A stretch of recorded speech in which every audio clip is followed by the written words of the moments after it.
Il existe une raison bien précise pour laquelle vous dépensez toujours davantage en carburant, et cela ne dépend pas uniquement du tarif affiché à la pompe.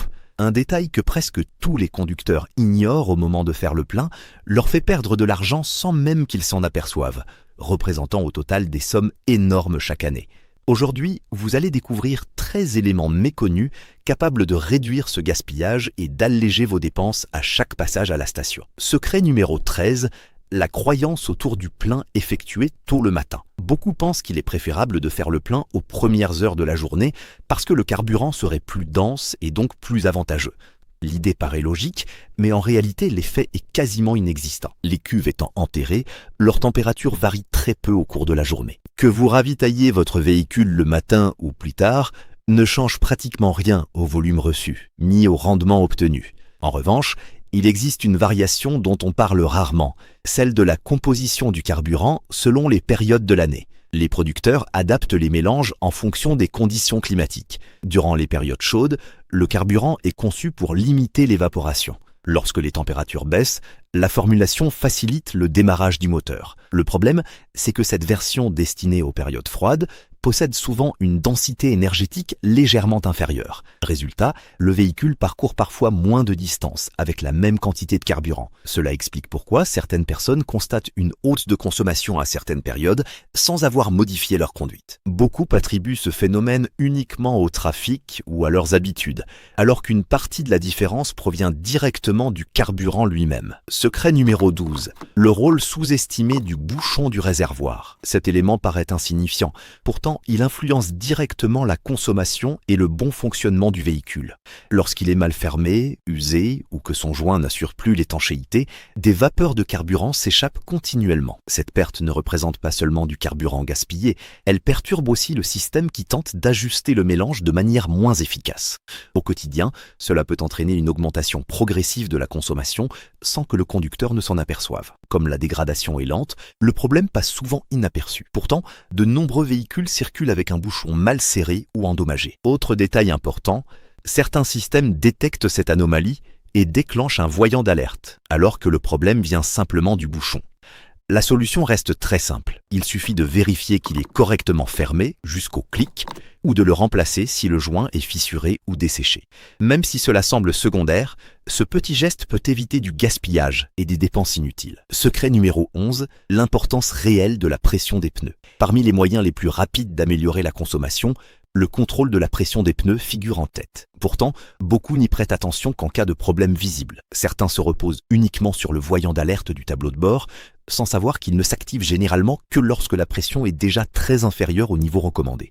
À ce moment-là, le véhicule roule déjà depuis un certain temps avec une efficacité réduite. Des pneus insuffisamment gonflés augmentent la résistance au roulement et obligent le moteur à fournir davantage d'efforts pour déplacer la voiture. Cela entraîne automatiquement une hausse de la consommation. Même une baisse légère de pression peut déjà avoir un impact. Avec le temps, cet effet devient important. Beaucoup de véhicules circulent d'ailleurs avec au moins un pneu mal gonflé, sans que leur conducteur le sache. La pression recommandée prend en compte la stabilité, la charge et le confort. Pour une utilisation légère, il existe parfois une petite marge permettant d'optimiser l'efficacité tout en restant dans des limites sûres. Le plus important reste de contrôler régulièrement les pneus, idéalement une fois par mois, sans oublier que les températures basses font naturellement diminuer la pression. C'est l'une des méthodes les plus simples et les moins coûteuses pour économiser du carburant. Secret numéro 10. Le régulateur de vitesse peut faire économiser bien plus qu'on ne le pense.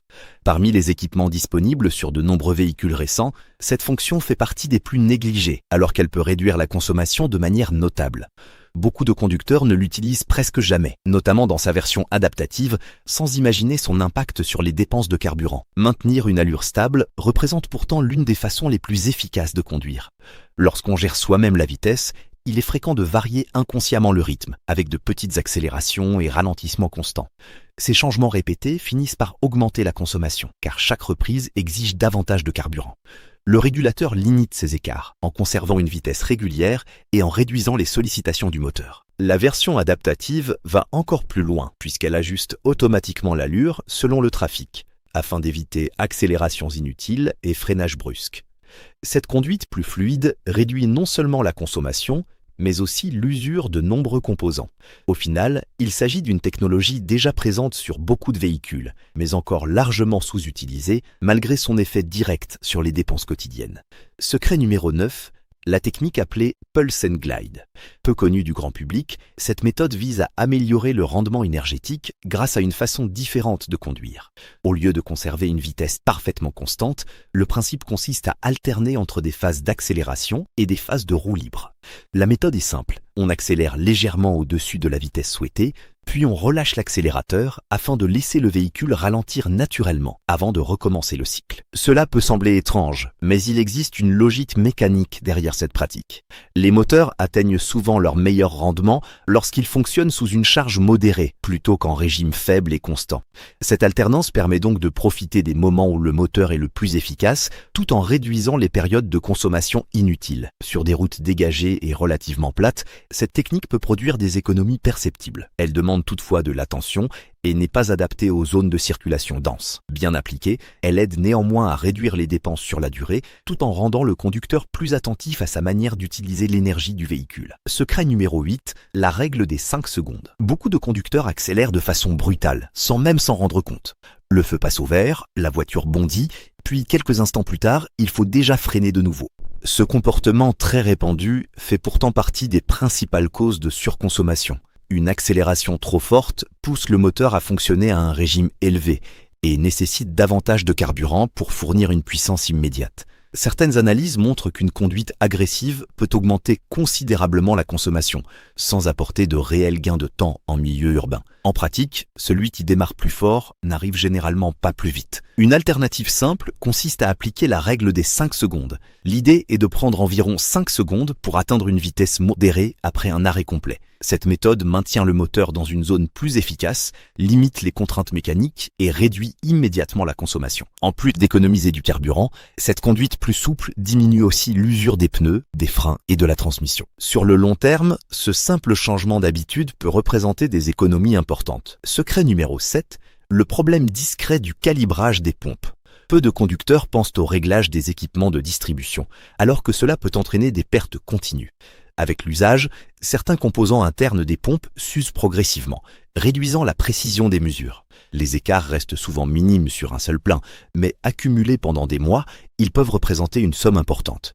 Des contrôles ont déjà montré qu'une partie des pompes présentait une légère imprécision, parfois défavorable aux consommateurs. Autrement dit, il est possible de payer pour un volume supérieur à celui réellement obtenu. L'entretien des équipements joue également un rôle essentiel. Les installations anciennes ou mal entretenues présentent généralement davantage de variations.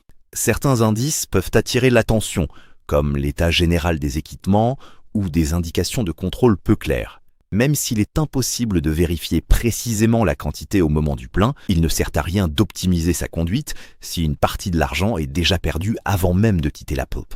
Secret numéro 6, la dépense inutile liée au carburant premium. Beaucoup pensent qu'un carburant plus haut de gamme est forcément meilleur pour le véhicule, mais cette idée ne concerne réellement qu'un nombre limité de moteurs. La principale différence réside dans l'indice d'octane plus élevé, conçu pour résister davantage aux phénomènes de détonation. Cette caractéristique est surtout utile pour des moteurs spécifiques fonctionnant avec une forte compression. Pour la majorité des véhicules, utiliser ce type de carburant n'apporte aucun avantage concret. Le moteur n'est pas capable d'exploiter cette différence. Cela signifie qu'on paie plus sans obtenir d'amélioration notable en matière de performance, de consommation ou de longévité. Dans certains cas, le rendement peut même légèrement diminuer si le système est calibré pour un carburant standard. Malgré cela, beaucoup continuent de choisir cette option en pensant mieux protéger leur voiture. À long terme, cette habitude peut représenter une dépense considérable, sans réel bénéfice. Le plus raisonnable reste simplement de respecter les recommandations prévues pour le véhicule. Secret numéro 5, l'influence discrète du filtre à air sur la consommation. Cette pièce est souvent perçue comme secondaire. Peu coûteuse et cachée dans le compartiment moteur,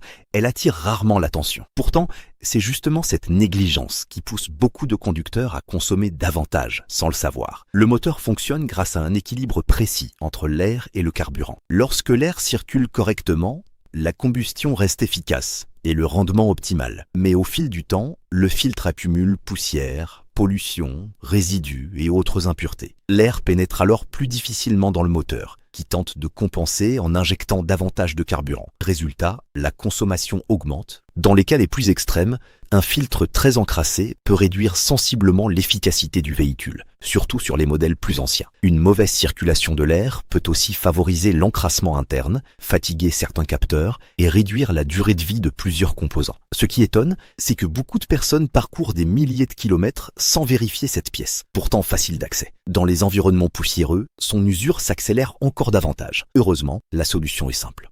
Retirer le filtre prend très peu de temps, et un contrôle rapide permet déjà d'évaluer son état. S'il laisse difficilement passer la lumière, il est probablement temps de le remplacer. Cet entretien peu coûteux peut améliorer immédiatement la consommation ainsi que la réactivité du moteur. Secret numéro 4, le faux besoin de laisser chauffer le moteur à l'arrêt. Cette habitude reste extrêmement répandue. Beaucoup démarrent leur véhicule, puis le laissent tourner plusieurs minutes avant de prendre la route, pensant protéger le moteur. Pourtant, sur les véhicules modernes, cette pratique constitue surtout une source importante de gaspillage. Les anciens moteurs nécessitaient effectivement un temps de chauffe prolongé, mais les systèmes actuels sont capables de fonctionner correctement presque immédiatement. Laisser tourner le moteur au ralenti pendant longtemps le fait chauffer de manière inefficace, puisqu'il n'est soumis à aucune charge réelle. En réalité, le moteur atteint sa température idéale plus rapidement, lorsque le véhicule commence à rouler doucement. Pendant tout ce temps passé à l'arrêt, du carburant est consommé sans aucun déplacement. Pris isolément, cela semble insignifiant, mais répété chaque jour, l'impact devient important. Cette habitude peut également favoriser l'accumulation de résidus et augmenter l'usure de certains éléments sur le long terme. La meilleure solution reste simple, démarrer le véhicule, attendre quelques secondes, puis commencer à rouler tranquillement durant les premières minutes. Cela permet un réchauffement plus efficace tout en réduisant la consommation inutile. Secret numéro 3. Anticiper la circulation change complètement la consommation. Beaucoup de conducteurs adoptent une conduite purement réactive. Ils regardent uniquement le véhicule juste devant eux et répondent aux événements au dernier moment. Ils freinent brusquement lorsqu'ils aperçoivent des feux stop, réaccélère dès qu'un espace se libère, puis répète ce cycle continuellement. Le problème, c'est que cette façon de conduire est extrêmement inefficace. Chaque accélération, suivie d'un freinage, gaspille l'énergie produite grâce au carburant. Les conducteurs les plus économes fonctionnent différemment. Ils observent loin devant eux afin d'anticiper les ralentissements et les arrêts. S'ils aperçoivent un obstacle ou une circulation plus dense, ils relâchent progressivement l'accélérateur avant même d'avoir besoin de freiner. Ce simple réflexe modifie totalement la consommation. Les analyses sur l'éco-conduite montrent qu'anticiper permet souvent de réduire les dépenses de carburant de manière importante, surtout en circulation dense. Cette conduite plus fluide limite également l'usure des freins, des pneus et d'autres composants mécaniques. Autre point souvent ignoré, changer constamment de fil apporte rarement un véritable gain de temps. Cela conduit surtout à accélérer et freiner davantage, ce qui augmente encore la consommation. Une conduite efficace privilégie la fluidité plutôt que les accélérations inutiles. Secret numéro 2, le poids et l'aérodynamisme ont un impact bien plus grand qu'on ne l'imagine. Tout ce que vous transportez dans votre véhicule influence directement la consommation, y compris les accessoires extérieurs.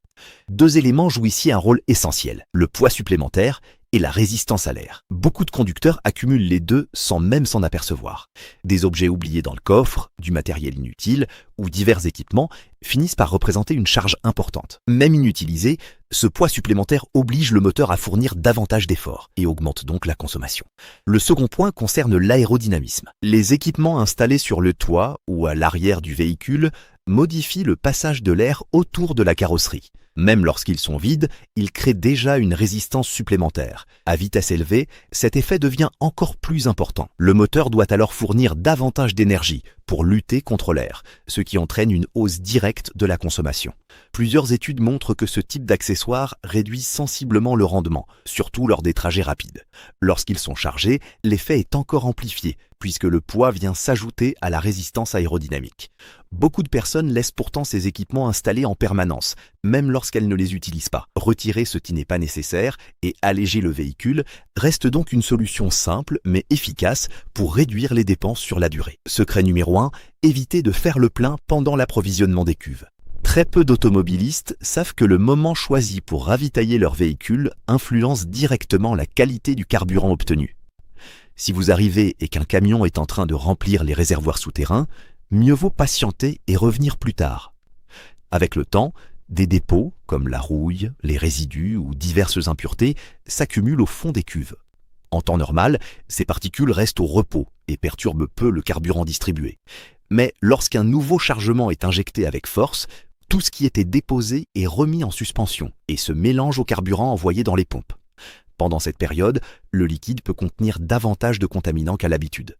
Ce phénomène n'est pas sans conséquence. Ces particules peuvent perturber la combustion, réduire l'efficacité du moteur, augmenter la consommation et finir par encrasser filtres et injecteurs. Sur certains véhicules plus sensibles, cela peut aussi provoquer une perte de puissance ou un fonctionnement irrégulier. Ce qui surprend, c'est que cela se produit à chaque réapprovisionnement et que plusieurs heures sont parfois nécessaires avant que le carburant redevienne parfaitement stable. Autrement dit, un plein apparemment banal peut être moins performant qu'il n'y paraît. Attendre un peu permet souvent d'obtenir un carburant plus propre et de préserver l'efficacité du véhicule sur le long terme. Au final, tous ces conseils révèlent un problème bien plus global que la majorité des conducteurs n'a jamais appris à identifier. Si votre véhicule consomme davantage que prévu, ce n'est pas forcément une question de malchance, ni uniquement un problème mécanique. Ce sont souvent les petites habitudes répétées, chaque jour, sans y penser, qui provoquent ces pertes silencieuses au fil du temps. Et le plus trompeur, c'est justement que ces comportements paraissent normaux, parce qu'ils sont extrêmement répandus.